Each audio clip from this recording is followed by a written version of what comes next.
I think we have to get some definitions taken care of in order to make sure that we're talking about the same thing. Because AI is somewhat of an umbrella term, and people may think of different things when they think of the term AI. So, AI is an umbrella term for artificial intelligence. But I have to ask, what is intelligence?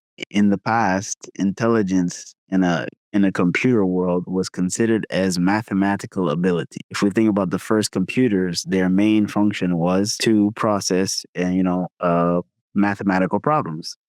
Case in point, the calculator. Let's say that's our base, most simple computer. Maybe 30, 40 years ago, it was just a calculator. What was the intelligence of it? Doing mathematical problems, adding, subtracting, dividing, multiplying. And then after that, it got a little bit more advanced. You can imagine about your scientific calculators, right? You've seen the scientific calculator has a lot more buttons, a lot more features. That was the next level.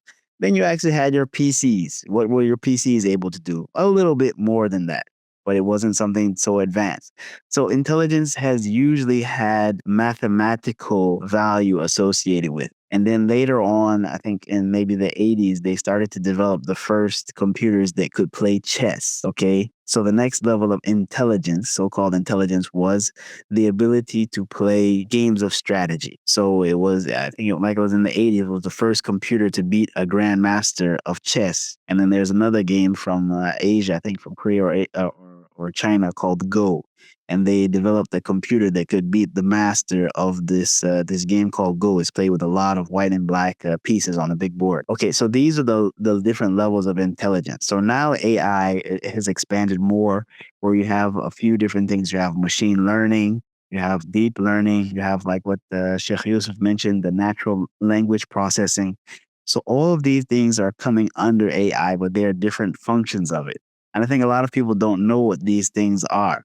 So if we keep saying AI, but we're not clear on what we're referring to, we could be talking about two different things, but using the same terminology. So a lot of people nowadays, they assume AI means Chat GPT because that's the most popular thing that has come into the hands of the masses right now. But Chat GPT is a product that is built on top of, the different things that I mentioned, like machine learning and deep learning and natural language processing. And there's more to it as well. You have these LLM, large language model, which are used for creating things like Google Translate. Google Translate is built on LLM, large language model, where it's learning how to understand language. That's one aspect of it. So AI has a number of branches that come under it, under the umbrella term. So when we say AI is doing this, AI is doing that, we have to be a lot more specific. So we'll come back to that.